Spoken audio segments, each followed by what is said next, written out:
시편 95편입니다. 제목은 예배에 대한 4가지 고찰입니다. 미국에서 1970년대부터 교회에서 경배와 찬양, Praise and Worship이라는 이 무브먼트가 일어나기 시작했습니다. 한국에서는 한 80년대 후반 정도에 시작이 되었고요. 그래서 교회 음악이 파이프 오르간 중심에서 피아노, 그리고 그 후에는 오늘날 우리가 많이 사용하고 있는 예배 밴드 악기들, 뭐 어쿠스틱 기타며 기타, 드럼, 일렉트릭 기타, 베이스, 전자 기타, 전자 키보드 등 이렇게 사용하게 되었습니다. 이러한 현대적인 예배 음악은 교회에서 아주 선풍적인 반응을 일으켰고, 그 후로도 발전을 거듭해서 오늘날 우리가 경험하고 있는 현대적인 예배로 자리 잡게 되었습니다. 이 다양한 음악적인 접근으로 찬양이 정말 풍요로워졌죠. 예배는 더 열정적으로 뜨거워졌고, 또 사람들이 매주 기대하면서 주일 예배를 참석하게 되었습니다. 그리고 그뿐만이 아니라 이제 뭐 멀티미디어, 무대의 뭐 디자인, 조명, LED, 이 화면 등 여러 가지 기술적인 부분이 예배에 접목되면서 예배에 더 이렇게 몰입하고 집중할 수 있는 장점이 또 생기게 되었습니다. 그러면서도 함께 부작용이 생기게 됐습니다. 바로 교회 안에 consumerism, 이게 소비자주의가 들어왔다는 것입니다. consumerism은 이 소비자 중심적 접근 방식인데요. 어떤 교회들은 이 교회들을, 성도들을 소비자처럼 대하기 시작했고, 또 어떤 성도들은 소비자의 마음으로 교회를 대하기 시작했습니다. 어떻게 하면은 성도님들을 더 하나님 앞에 나오게 할까? 어떻게 하면 성도들을 더 하나님 말씀 앞에 무릎을 꿇게 하고 삶이 변화되고 예수 그리스도의 제자로 훈련받고 성장하게 될까에 대한 고민이 아니라 어떻게 하면은 더 많은 자리를 채울 수 있을까라는 고민을 하게 되는 교회가 생겼고요. 또 교회에 나오시는 성도님들 중에서는 내 마음이 편하고 내가 즐겁고 나에게 감동이 되는 예배를 선택하여 찾아가게 되었습니다. 그래서 많은 분들이 이 코비드가 끝나고 나서 온라인 예배를 선호하게 되는 이유도 그 중에 하나인 것 같습니다. 물론 건강에 문제가 있으셔서 못 나오시는 분들에게는 정말 이 온라인 예배가 귀하고 소중한 것일 수도 있지만, 선택적으로 내 몸이 편하기 위해서 나의 일정에 맞추다 보니까 온라인 예배를 선호하게 되는 이런 추세도 다 이 컨슈머리즘, 소비자주의 영향이 있기 때문입니다. 저는 1998년도부터 찬양 인도를 시작했습니다. 대학 시절 교회에서 찬양 인도자로 섬겼고요. 또 학교 다니던 대학교에서 CCC라는 Campus Crusade for Christ라는 대학 선교 단체에서도 찬양 인도를 맡았습니다. 어느 날 우리가 찬양 팀이 모여서 우리가 어떤 찬양을 선택해야 되는가, 어떤 찬양을 골라야 되는가라는 논의를 하는 시간이 있었습니다. 그전에는 단순히 제가 좋아하는 곡들, 찬양 인도자니까 제가 좋아하는 곡들, 많이 부르는 곡들, 아니면 듣기 좋은 곡들, 아니면 멋있는 곡들을 선택했습니다. 근데 그런 논의를 하면서 뭔가 제 마음속 깊숙이 이런 질문이 들었어요. 진짜 하나님께서 어떤 찬양을 듣길 원하실까? 예배의 중심이 하나님이시라면은 나는 어떤 찬양을 드려야 하나님께서 받으시는 찬양이 될까라면서 질문을 하기 시작했습니다. 그리고 내가 그동안 했던 찬양의 선곡들이 맞는 선곡일까라는 의문이 들기 시작했습니다. 생각해 보니까 그 노래의 그 찬양의 어떤 모든 그 내용들이 다 나에 관한 거더라고요. 그래서 나는 내가 어떻게 느끼는지, 아니면 나는 어떻게 살고 싶은지, 아니면 내가 어떤 결정을 하나님 앞에 내릴 것인지에 대한 내용이 대부분이었습니다. 그래서 자연스럽게 예배 자체에 대해서 깊게 고민하는 시간을 가졌고, 이런 궁금증이 커지면서 예배에 대한 책도 읽고, 대학교 시절입니다. 예배에 대한 책도 읽고, 또 예배 인도자들을 위한 컨퍼런스가, 제가 인디아나에 살고 있었는데 텍사스에 그런 컨퍼런스가 있다고 해서 제 돈을 주고 가서 대학교 때 예배 컨퍼런스를 참석을 했습니다. 오늘 우리가 함께 살펴본 말씀은 예배에 대한 내용입니다. 그래서 오늘 여러분과 함께 이 시편 95편을 가지고 예배에 대해서 한번 깊이 생각을 해보는, 고찰해보는 시간을 가지려고 합니다. 오늘 시편이 예배의 전체적인 내용을 알려주고 있지는 않지만 아주 중요한 몇 가지를 우리에게 가르쳐 주고 있습니다. 그래서 오늘 본문을 통해 우리가 알 수 있는 어떤 핵심 주제의 빅 아이디어는 한 문장으로 이렇게 표현할 수가 있습니다. 예배란 하나님에 대한 진리를 선포하는 것이며 그 진리가 우리의 삶을 통해 반영되는 것입니다. 이것이 오늘 시편 95편에서 우리가 한 문장으로 추린다면은 이 문장이 됩니다. 이 진리는, 하나님에 대한 진리는 개인적인 경험이나 이런 감정에 근거한 것이 아닙니다. 진리는 하나님의 말씀 속에서 발견이 되죠. 하지만 우리의 경험과 우리 감정이 무의미하다는 것은 아닙니다. 또 우리의 경험과 감정도 중요하지만 그 경험과 감정조차도 반드시 이 하나님께서 말씀으로 보여주신 그 진리에 검증이 되어야 한다는 것이죠. 왜냐하면 우리는 너무나 쉽게 우리의 경험을 잘못 해석할 수가 있으며 또 어쩔 때는 우리의 감정이 너무나도 많이 바뀌기 때문에 그것들을 신뢰하고 그것이 우리의 기준이 되기는 좀 너무나 많은 오류가 발생하기 마련입니다. 그래서 오늘 시편 95편을 통해서 우리가 배울 수 있는 예배에 대한 것들 4가지를 나눌 텐데요. 첫 번째는 뭐냐면은 하나님의 구원하심을 선포하는 것. 예배란 하나님의 구원하심을 선포하는 것입니다. 아멘. 자, 1절 2절 보시겠습니다. 오라 우리가 여호와께 선포하며 노래하며 우리의 구원의 반석을 향하여 즐거이 외치자. 우리가 감사함으로 그 앞에 나아가며 시를 지어 즐거이 그를 노래하자라고 시편이 시작이 됩니다.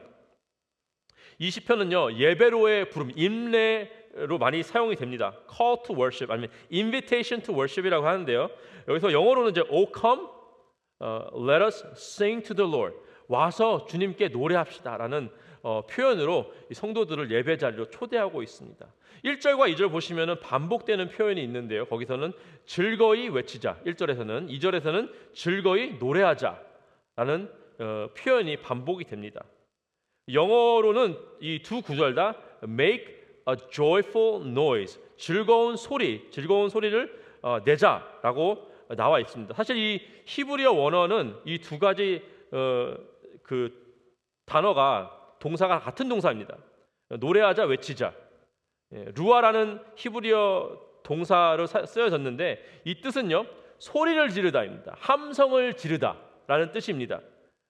정리하자면은 시편 기자는 성도들에게 어서 와서 이 자리에 와서 우리 하나님께 기쁨의 함성을 지르자라고 우리를 예배 자리에 초대하고 있는 것입니다.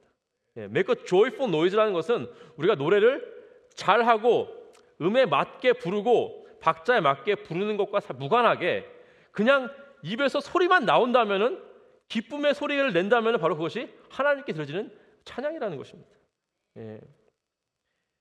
이 첫 두 구절에 승리의 기쁨이 담겨져 있습니다. 승리의 기쁨. 여러분 2002년 6월 18일 한국 시간 밤 10시 56분, 뉴욕 시간 아침 9시 56분에 여러분 뭐하고 계셨습니까? 바로 아시네요. 바로 그 시간 10시 56분이 한국이 이탈리아와 연장전 후반에 1대1을 비긴 상황에서 이영표 선수가 올려준 공을 이 안정환 선수가 헤딩으로 집어넣었던 그 시간이 바로 6월 18일 밤 10시 56분입니다. 여러분 아셨어요? 네. 자, 그때 온 세계 적어도 한 90%의 우리 한국 교민들이 뭘 했을 것 같습니까? 그 순간에 우와 이랬어요. 그렇죠. 소리 지르고 막 뛰고 승리의 함성, joyful noise. 그 골이요 이 세계 8대 골든골에 선정이 됐대요. 그만큼 이렇게 멋있고 또 이렇게 의미가 있는 골이었죠. 하지만 그 골이 가장 멋있었던 때는요, 가장 멋지고 가장 기뻤고 가장 막 흥분됐을 때는 바로 6월 18일 10시 56분이었습니다. 지금 이렇게 영상으로 다시 돌려보면은 그래도 멋은 있어요. 근데 그때만큼 막 그렇게 기쁘진 않아요. 잘 생각해 보면은 고작 축구 경기입니다. 그렇죠? 고작 공놀이입니다. 우리에게 우리의 육신에 어떤 직접적인 영향을 줄 수는 없습니다. 육신은 말할 나위 없고 우리의 영혼에는 전혀 영향을 줄 수가 없는 것입니다. 하지만 이 높고 위대하시고 영원하신 하나님께 드리는 이 예배에서 경험하는 기쁨은요, 우리가 매일매일 우리 영혼 깊은 곳에서까지 느낄 수 있다는 것입니다. 1절 돌아가시면 이렇게 나와 있죠. 우리가 구원의 반석을 향하여 즐거이 외치자. 즐거이 make a joyful noise 하면서 성도들 예배 자리에 초대하고 있죠. 그리고 또 이것은 개인의 예배가 아닙니다.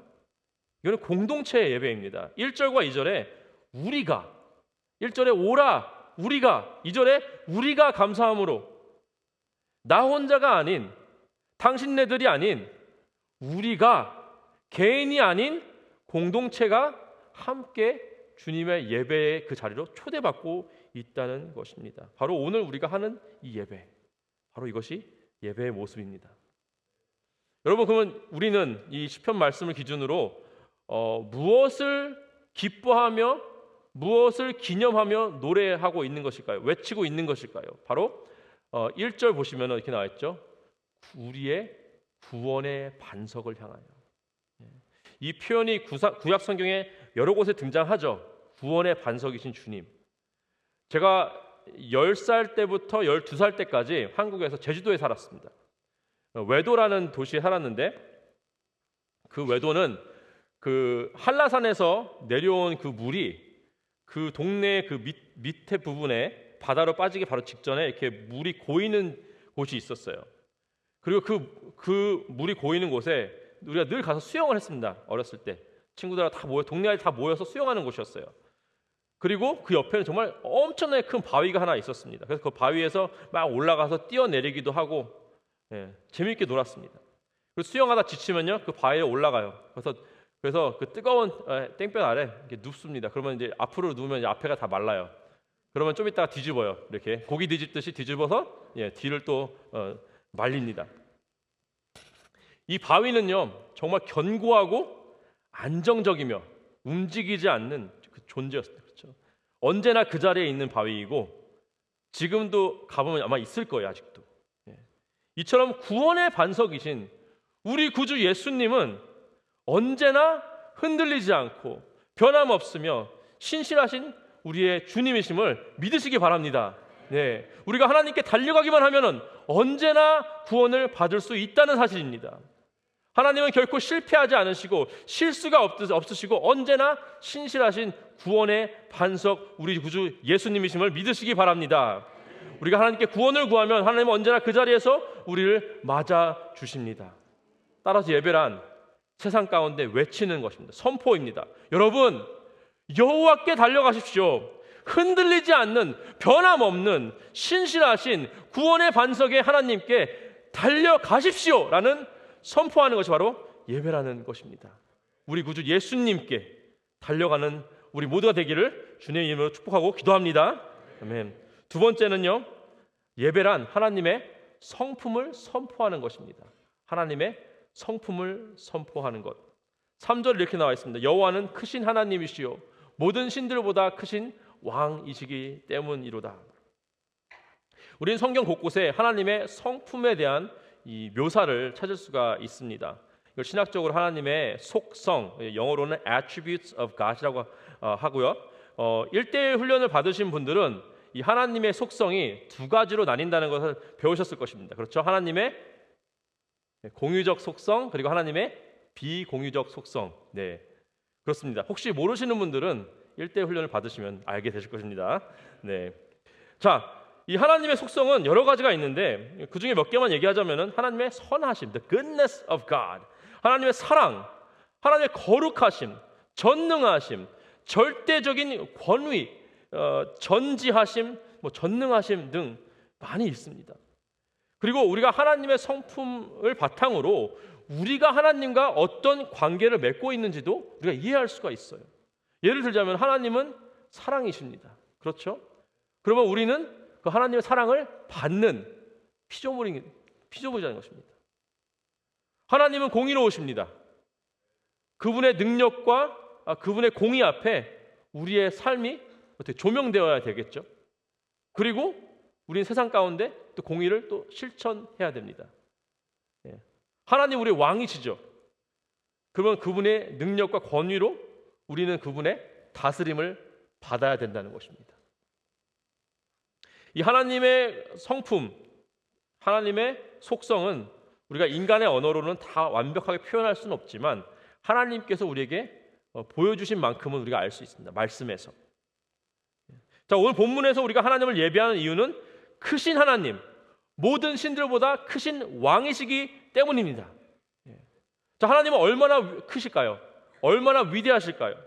4절 보시면 이렇게 선포하고 있습니다. 땅의 깊은 곳이 그의 손 안에 있으며 산들의 높은 곳도 그의 것이로다. 이 지구 표면에서 지구의 중심, 그 코어까지는 약 4,000마일 정도라고 합니다. 4,000마일. 그럼 인류가 땅을 이제 여태까지 역사상 땅을 뚫고 내려간 그 깊이가 7.6마일밖에 안 된대요. 그러니까 4,000마일 중에 우리는 7.6마일밖에 뚫고 들어가지 못했습니다. 그럼 0.2% 정도예요. 하지만 성경은 이렇게 말하죠. 땅의 깊은 곳, 그 지구의 중심까지도 하나님의 손 안에 있다라고 말씀하십니다. 가장 높은 산의 높이는 5.5마일 정도, 에베레스트 산이죠. 그 모든 산도 하나님의 소유입니다. 우리가 인간이 이 땅과 이런 산 같은 거를 자기 소유권을 주장하죠. 종이 하나 딱 가지고 와서 이게 내 거다라고 문서 가지고. 하지만 사실상 하나님의 것이고 우리는 빌린 겁니다. 5절 보시면 이렇게 나와 있어요. 바다도 그의 것이라. 그가 만드셨고 육지도 그의 손이 지으셨도다. 만일 산이 높은 곳에 우리가 어떤 경외심이 생긴다면은 여러분 바다를 한번 보세요. 바다는 더 큽니다. 지구의 71%가 바다예요. 바다에 있는 물의 양이 제가 듣도 보다 못한 숫자니까 적어왔습니다. 바다의 양이 여러분 그 1갤론짜리 우유 아시죠? 물 1갤론짜리 그게 몇 개냐면은 35,267경. 공이 16개예요. 하나님이 그 엄청난 양의 물을 만드셨고 그 안에 있는 모든 생물들을 만드셨고 또 소유하신다. 그분의 것입니다. 땅도 만드셨고 산도 만드셨고 바다도 그분의 것이고. 자, 그럼 우리는 하나님의 이런 위대하고 광대하시고 높으신 사실을 깨달았을 때 어떤 반응을 보여야 될까요? 6절에 나옵니다. 오라 우리가 굽혀 경배하며 우리를 지으신 여호와 앞에 어떻게 해요? 무릎을 꿇자. 하나님이 모든 것을 창조하셨고 모든 것을 소유한다라는 것을 우리가 깨달았을 때, 인정할 때 우리가 당연히 보여야 될 유일한 반응이 뭐냐면은 하나님 앞에 무릎을 꿇고 겸손히 예배하는 것입니다. 여러분 무신론자들, 신의 존재를 부인하는 사람들을 무신론자 하죠. 이 무신론자들이 이 하나님이 이 세상을 창조하셨다라는 사실을 거부하는 이유가 뭔지 아십니까? 그분들은 충분한 증거가 없다라고 얘기합니다. 사실은. 하지만 그게 아니에요. 왜냐하면 실제로 성경에서 이렇게 나옵니다. 로마서 1장 20절에 이렇게 나옵니다. 창세로부터 그의 보이지 아니하는 것들 곧 그의 영원하신 능력과 신성이 그가 만드신 만물에 어떻게 분명히 보여 알려졌나니 그러므로 그들이 핑계하지 못할지니라. 확실하게 보여줬다. 이 세상 만물, 우리가 눈을 뜨고 세상을 바라볼 수 있다면은 하나님께서 자신이 이 세상을 창조하셨다는 사실을 확실하게 보여주셨다는 것입니다. 심지어 우리가 아침에 일어나서 세수하다가 딱 고개를 들면 누가 보입니까? 자기 얼굴이 보이죠? 그것만 봐도 알 수 있다는 거예요. 우리가 하나님의 증거입니다. 그래서 하나님을 창조주로 인정하지 않는 이유는 증거가 부족해서가 아닙니다. 그들이 교만하기 때문에 하나님 앞에 그 교만이 그들을 무릎 꿇게 하는 것을 방해하고 있다는 사실입니다. 교만은요, 우리로 하여금 하나님의 주권을 인정하지 못하게 하고 스스로 우리의 자아를 더 우선시하게 만듭니다. 하지만 진정한 예배는요, 우리의 창조주이시며 그 모든 것을 소유하신 세상의 왕이신 주님 앞에 우리 스스로를 낮추는 것임을 여러분 믿으시기 바랍니다. 네. 세 번째, 예배란 하나님을 의지한다는 고백입니다. 하나님을 의지하는 것도 역시 겸손을 요구하죠. 한 번은 무신론자였던 지금도 그러실 수도 있지만 어떤 누님과 제가 대학 시절에 대화를 나눈 적이 있습니다. 그 누님은 대학 원생이었고 저는 대학생이었는데 그 누나가 제가 교회를 다니는 것을 알고 저에게 물어봤어요. 너는 왜 교회를 나가니? 그래서 저는 제가 가지고 있는 나름대로의 이유를 설명을 했습니다. 그래서 저는 그 누나한테 되물었습니다. 누나는 왜 교회 안 나가세요? 물어봤더니 그 누나께서 교회는 이 삶에 신이라는 존재가 필요한 연약한 사람들이 가는 곳이야 라고 했어요. 그 말 속에 얼마나 많은 교만이 묻어나는지 아십니까? 그 말은요, 내가 내 삶의 주인이고 내가 나의 삶을 컨트롤할 수 있고 나의 삶의 목적은 내가 부여하는 것이다라는 그 교만한 마음이 담겨있는 표현입니다. 우리가 하나님을 구원의 반석으로 인정을 하고 모든 것을 창조하신 창조주로 인정을 하고 이 모든 것을 소유하고 다스리는 위대한 왕으로 우리가 고백을 한다면은 우리의 가장 첫 번째 반응은 우리는 무릎을 꿇고 하나님 앞에 엎드려 경배해야 됩니다. 7절에 보시면은 그는 우리의 하나님이시요 우리는 그가 기르신 백성이며 그의 손이 돌보시는 양이기 때문이라 라고 시편 기자가 고백을 합니다. 미국의 독립선언문 아시죠? Declaration of Independence. 근데 이 예배는요 7절의 표현을 통해서 그의 정반대인 Declaration of Dependence, 의존 선언문이에요. 이거는 나는 작고 연약하고 힘이 없고 아무것도 아니지만 나의 목자로서 나를 돌보시는 여호와 하나님을 나는 철저히 오늘 의존하겠다라는 고백인 것입니다. Declaration of Dependence. 양떼가 목자에게 이 모든 것을 의지하면서 그가 제공해 주는 것을 그리고 보호해 주는 것을 믿는 것처럼 우리는 우리의 선한 목자이신 하나님께 우리의 완전한 신뢰와 의존을 드린다라는 고백인 것입니다. 이 땅에서 우리의 존재, 우리가 살아있는 이 매 순간 그것 하나님께서 허락하시기 때문에 가능한 것임을 믿으시기 바랍니다. 우리가 숨을 쉬는 순간 이게 지금 내쉬는 저의 숨이 마지막 숨일 수도 있어요. 하지만 계속해서 사는 이유는 뭐예요? 다시 한번 호흡을 주시기 때문입니다. 만약에 하나님께서 호흡을 끊어버리신다. 그럼 저는 여기서 끝나는 것입니다. 우리가 먹을 수 있는 음식이 있는 이유도 하나님이 다 이 자연의 이치, 이 모든 이 과학적 원리를 만드셔서 식물이 자라나고 동물이 그걸 먹고 또 우리 밥상 위로 이렇게 올라오는 거 아닙니까? 그러니까 결론은 하나님 없이는 우리는 살아있을 수도 없고 생존할 수도 없다라는 그런 것입니다. 인간이 하나님을 의지하는 것은 당연한 이치입니다. 근데 그 고백을 하는 것, 나는 나의 목자이신 하나님을 의지하겠다라는 의존 선언을 하는 것이 바로 하나님께 드려지는 합당한 예배인 것을 여러분 믿으시기 바랍니다. 마지막은 하나님께, 예배란 뭐냐? 하나님께 순종을 결단하는 삶. 하나님께 순종을 결단하는 삶입니다. 7절 보시겠습니다. 그는 우리의 하나님이시오 우리는 그가 기르신 백성이며 그의 손이 돌보신 양이기 때문이라 너희가 오늘 그의 음성을 듣거든 너희는 무리바에서와 같이 또 광야의 마사에서 지냈던 날과 같이 너희 마음을 완악하게 하지 말지어다. 막 신나는 찬양의 시편에서 갑자기 어떻게 분위기가 확 전환이 되죠. 경고의 메시지로 갑자기 이 분위기가 바뀝니다. 시작은 기쁨의 외침, 환호 이런 것이었지만 갑자기 시편 기자는 출애굽기 17장의 사건을 가져오면서 이 경고의 메시지를 우리에게 줍니다. 아시겠지만 이스라엘 백성이 어떻게 해요? 모세와 함께 출애굽한 이후로 목이 마르다고 하나님께 불평하고 하나님을 의심하고 또 모세의 목숨을 위협했던 그 사건입니다. 시편 기자 이렇게 말하고 있습니다. 하나님은 위대한 왕이시다. 창조이시다. 이 모든 것을 소유하고 있는 분이시고 우리를 구원하시는 구원의 반석입니다. 라고 우리에게 알려주고 있습니다. 이스라엘 선조들이 하나님의 행하신 놀라운 이 사건들을 봤음에도 불구하고 여전히 하나님을 의심했던 그 실수를 우리들은 범하지 말라라고 경고를 주는 것입니다.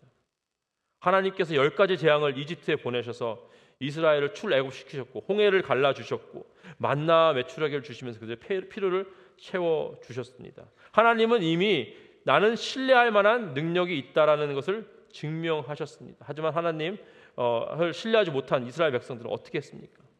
불평하고 하나님을 불신하고 여기 표현에서는 시험하고 조사하였다라고 나옵니다.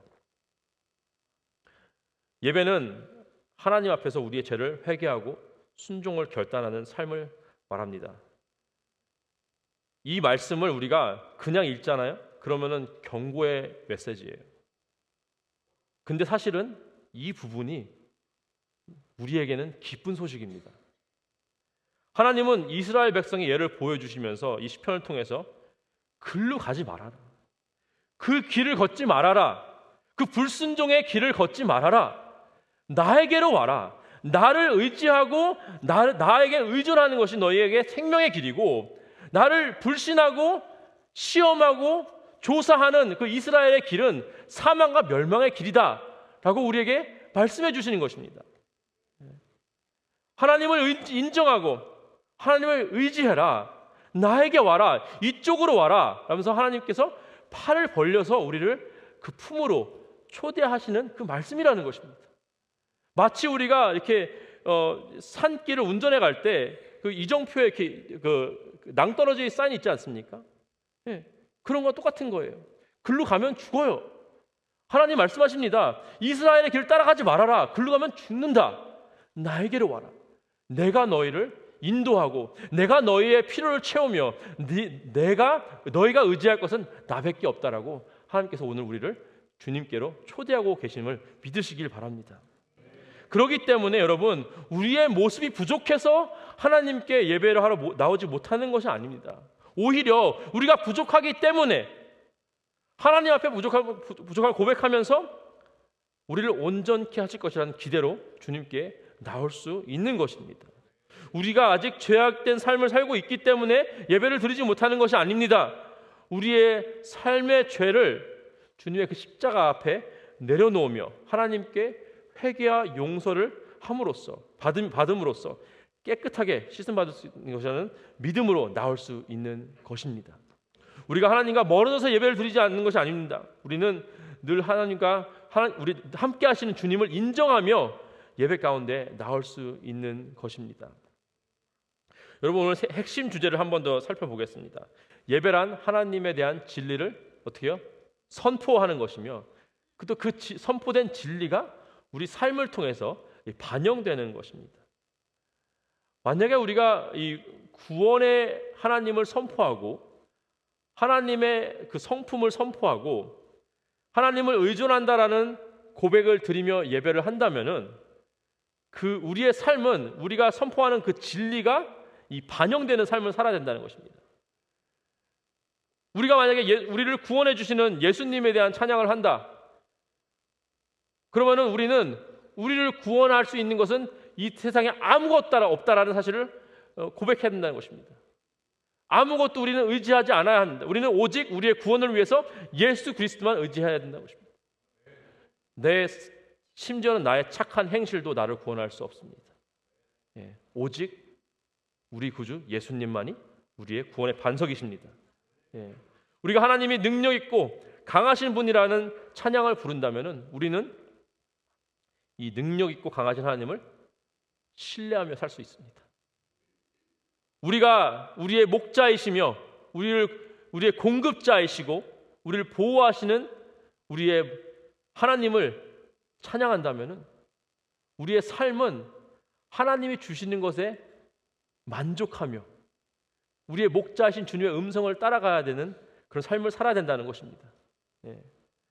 우리는 하나님의 진리에 대해 찬양하고 그 진리를 삶으로 살아내는 것이 바로 우리가 하나님께 드려야 될 합당한 예배라는 사실을 여러분 믿으시기 바랍니다. 결국엔 예배는 삶 자체입니다. 예배는 일요일에 1시간 드리는 걸로 끝나는 것이 아닙니다. 우리의 whole life, 삶 자체이고 우리의 whole being, 우리의 존재의 전부를 하나님께 드리는 것입니다. 여러분, 우리는 이 퀸즈 한인 교회에 나와서 예배를 드리셔야 됩니다.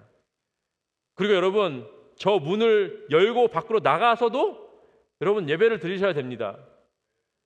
여러분의 가정에 돌아가셔서 예배를 드리셔야 됩니다. 여러분의 일터에 나가셔서 여러분 예배를 드리셔야 됩니다. 그리고 우리를 너무나도 힘들게 하는 인생의 문제를 맞닥뜨렸을 때 여러분 그곳에서도 예배를 드리셔야 됩니다. 아멘. 말씀을 맺겠습니다. 사랑하는 성도 여러분, 오늘 시편을 통해서 우리는 예배에 관해서 4가지를 나눴습니다. 이것이 예배 전체적인 묘사는 아니지만 이 4가지를 여러분 삶 가운데 이번 주 기억하시기 바랍니다. 하나님의 구원을 선포하는 것입니다. 예배란 하나님의 구원을 선포하는 것. 예배란 하나님의 성품을 선포하는 것입니다. 예배란 하나님을 의지한다는 나의 고백입니다. 우리 목자이신 주님을 의지하는 것입니다. 마지막 예배는 하나님께 순종을 결단하는 삶 자체입니다. 저와 우리 모두는 살아있고 숨을 쉬는 한 우리의 구원의 반석이시고 우리의 위대한 왕이시고 우리의 목자이시고 온 우주의 창조주이신 하나님을 예배하는 예배자로 살아가시기를 주님의 이름으로 축복하고 기도합니다. 기도하시겠습니다. 하나님 감사합니다. 하나님, 우리가 예배를 통해서 하나님의 구원을 선포하고 구원을 선포함으로써 다른 그 어떤 것도 의지하지 않고 오직 우리 구주 예수님만 의지하는 우리가 될 수 있도록 하나님 인도하여 주시옵소서. 예배를 통해 선포되는 하나님의 성품이 우리가 하나님과의 그 관계 속에서 나타나게 하시고 하나님을 온전히 의지하며 우리의 목자 되신 주님을 따라가는 주님의 양 될 수 있도록 하나님 인도하여 주시옵소서. 하나님, 오늘 결단합니다. 하나님께 순종하며 나아가겠습니다. 이스라엘이 걸었던 그 사망과 멸망의 길로 가는 것이 아니라 하나님께서 보여주시는 그 생명의 길로 걸어가는 우리 모두 될 수 있도록 하나님 인도하여 주시옵소서. 감사하며 이 모든 말씀 우리 주 예수 그리스도의 이름으로 기도했습니다. 아멘.